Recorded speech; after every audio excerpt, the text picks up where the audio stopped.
रथले आसिले बापी बाबू किसी असुविधा सुविधा कौन कर दुई पद कहतु आज्ञा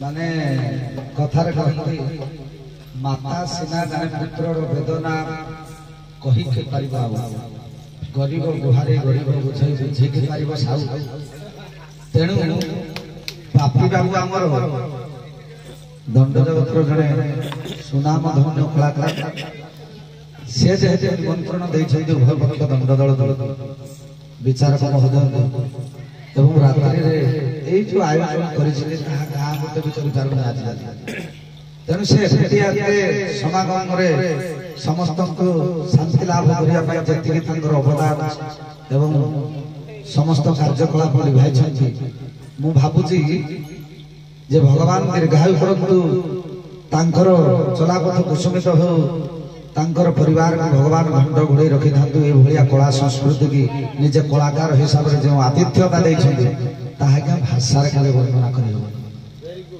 तेणु बापी बाबू से कलाकार मानकर मध्य जड़े से कलाकार मानकर भाव बा अनाटन कौन करेंगे सेवा शुश्रूषा कौन अवहेला करेंगे किछि नाही से जहा कर उत्तम एवं से असुविधार कौन लक्षण भी गोटे देखा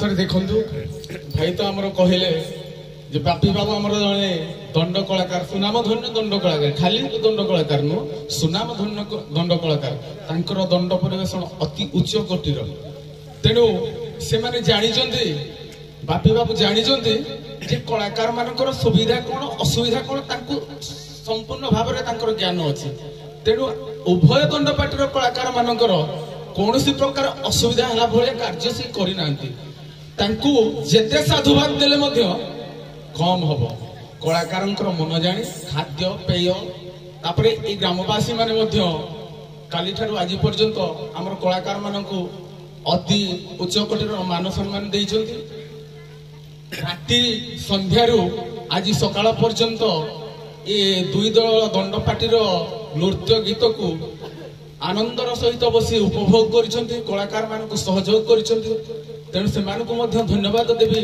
जे राति उजागर हो आमर जो आम नृत्य गीत माध्यम जो परिश्रम कर परिश्रम को आपण मैंने सार्थक आपण मैंने नथिले आमे नहीं आपण मैंने जदि चतुर्पार्श्वर नथिबे आमे एठी नाच कले कोन लाभ हबो आज्ञा किछि नहीं तेणु आपण मानक मध्य आपण मानकर चरण रविंदरे मध्य अनंत कोटि दंडवत आशा करूछि भगवान को पाखरे निवेदन रखुछि जे से बापू बापी बाबूंकर सपरिवार मंगल करंतु तांकर चलापथ कुसुमित करंतु तांको आहुरी धन धान्य परिपूर्ण करंतु एवं अति शीघ्र बापी बाबूंकर विवाह कार्य संपन्न हो सारे परिवेशन समाप्त करिया पई जाउछंती कि मोर किछि मैसेज अछि उभय यूट्यूब भाई माने मोर किछि कहिबार अछि सेपट तो हमरो आपण कोठी कोन आसीबो स्टेज रे से बंधु जेमति स्टेज रे देइचंती से जानिबा दरकार जे आमे भी कलाकार आमे भी स्टेज करतो आमे भी स्टेज रे देई परिबो तेनु आपण टिकिए धैर्यर सहित 2-3 मिनिट रहंतु मु कहूची सेपट तो हमरो प्रिय निर्मल बाबू मोर सान भाई अछंती से मते थिले काली तो मो आडे टिके कैमरा देबे तो दर्शक बंधु मैंने आपण मैंने टिके विरक्ति प्रकाश करिवे नै एटा गोटे हमरो दुखद घटना ताकू टिके ए यूट्यूब भाई मानक माध्यम रे आमे टिके दृष्टिगोचर करिया पई जाउछी काली हमरो तेटुई रे दंड नृत्य प्रतियोगिता होउथिला सेठी हमरो जणे विचारपति महोदय विचारपति आसने बसथिले ता पूर्वरु हमरो हेइथिला ता पूर्व दिन सरांग रे हेइथिला जुरागाड़िया सहित कांडसर सेठी कलाकार मानक मध्य रे किछिटा विशृंखला हेइछि निश्चिंत भाव रे हेइछि किंतु जे विचारपति महोदय मंतव्य देले मोर सेतरे किछि कलाकार माने कहिबा द्वारा मोर किछि माने आपत्ति नाही कि अभियोग नाही किंतु से जो बंधु ପରିଚାଳକ ମାନଙ୍କ ଆଡେ ଏବଂ ଗାୟକ ମାନଙ୍କ ଆଡେ ଦୋଷଟା ଦେଲେ ଥରେ ସିଏ କେବେ ଭାବିଛନ୍ତି ଯେ ଯେତେବେଳେ କଳାକାର ମଞ୍ଚରେ ପରିବେଷଣ କରେ ସେତେବେଳେ କଣ ପରିଚାଳକ ଯାଇକି କଳାକାର ସାଥିରେ ଠିଆ ହେଇଥାଏ ନା କଳାକାର ପାଟିରେ ହାତ ଦେଇଥାଏ ତୁ ଏଇଟା କହିବୁ ତୁ ଏଇଟା କହିବୁନି ବୋଲି କହିଥାଏ? ନ ଜାଣି ନ ଶୁଣି ବିଚାରପତି ଜଣକ ଯେଉଁ ମ୍ୟାନେଜର ଏବଂ ଗାୟକ ମାନଙ୍କୁ ଦୋଷଟା ଦେଇଛନ୍ତି ସେ କେବେ ତର୍ଜମା କରିଛନ୍ତି ସେ କାରଣର ସୂତ୍ରପାତଟା କେଉଁଠାରୁ ଆରମ୍ଭ ହେଲା? ଯଦି ସେ ବିଚାରପତି ଭଦ୍ରଲୋକ ହେଇଥାନ୍ତେ ସେ ପ୍ରଥମେ ତର୍ଜମା କରିଥାନ୍ତେ ଯେ ଏଇ ଜିନିଷଟା କେଉଁଠୁ ଆରମ୍ଭ ହେଲା ଆଉ ୟାର ପୁନରାବୃତ୍ତି କେମିତି ନହବ ତା ଉପରେ ଚିନ୍ତା କରିଥାନ୍ତେ। ଏଭଳିଆ ପାଚଳାମି କଥାବାର୍ତ୍ତା କରିନଥାନ୍ତେ। ମୁଁ ଭାବୁଛି ୟାଙ୍କ କଥାରୁ ଯାହା ଜଣା ପଡୁଛି ଇଏ ପରାଜିତ ସୈନିକଙ୍କର ପଛଫଟା ଚିତ୍କାର। ତ ଆଉ ଗୋଟେ କଥା ମଧ୍ୟ ସେ କହିଲେ ଯେ ପ୍ରକୃତରେ କାହାର ମା ଭଉଣୀ ଆସନ୍ତିନି। ଯେଉଁ କଳାକାର ମାନେ ଯେଉଁ ବିଚାରପତି ମାନେ ଏଇ ନୃତ୍ୟ ଗୀତ ପରିବେଷଣ କରନ୍ତି କାହାର ମା ଭଉଣୀ ମାନେ ଆସନ୍ତିନି ନୃତ୍ୟ ଗୀତ କରିବା ପାଇଁ। କିନ୍ତୁ ଗୋଟେ ତାଳିରେ କେବେ ଗୋଟେ ହାତରେ କେବେ ତାଳି ମଧ୍ୟ ବାଜେ ନାହିଁ। ତେଣୁ ସିଏ ଜାଣିବା ଦରକାର ଯେ ପ୍ରଥମେ କିଏ ଆରମ୍ଭ କରିଥିଲା ଆଉ ଶେଷଟା କେଉଁଠୁ ହେଲା। ଯିଏ ବିଛା ମନ୍ତ୍ର ଜାଣିନି ସେ କାହିଁକି ସାପ ଲାଙ୍ଗୁଡରେ ହାତ ମାରିବ ଯେ ତାକୁ ସାପ ଚୋଟ ମାରିବ। ଆଉ ଗୋଟେ କହୁଥିଲେ ଅବନତି ଦୁର୍ଗତି। ତ ଦେଖନ୍ତୁ ନିଜେ ସମୀକ୍ଷା କରନ୍ତୁ। ଆଉ ଗୋଟେ ପେଣ୍ଡାଲରେ ମଧ୍ୟ ସେଇ ମହୋଦୟ କହିଥିଲେ ଯେ ଯିଏ ଦୋଷୀ ତାର ଅବନତି ହବ ଆଉ ଯିଏ ନିର୍ଦୋଷ ତାର ଉନ୍ନତି ହେବ।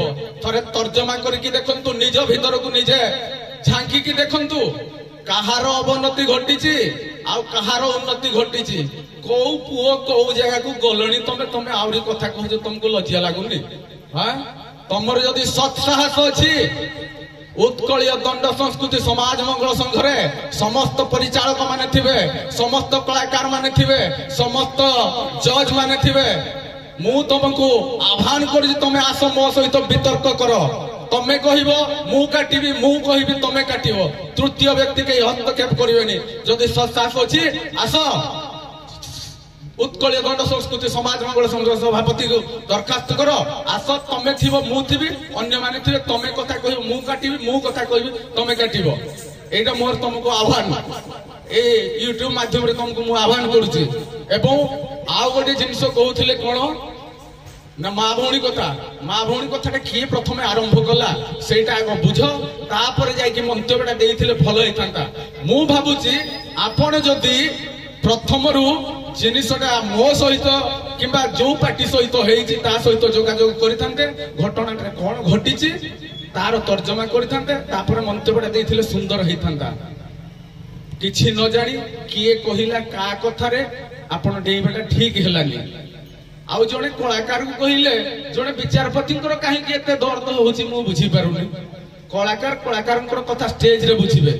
କଳାକାର ମତେ, ମୋ ଭାଇ ନିର୍ମଳ ଭାଇ ମତେ ପଦେ କହିଦେଲେ ମୁଁ ତାଙ୍କୁ ପଦେ କହିଦେବି। ଆପଣଙ୍କର କାହିଁକି ବିଚାରପତି ମହୋଦୟ, ଆପଣ କାହିଁକି ମୋ ପ୍ରତି କିମ୍ବା ତାଙ୍କ ପ୍ରତି କାହିଁକି ଦରଦ ହବ?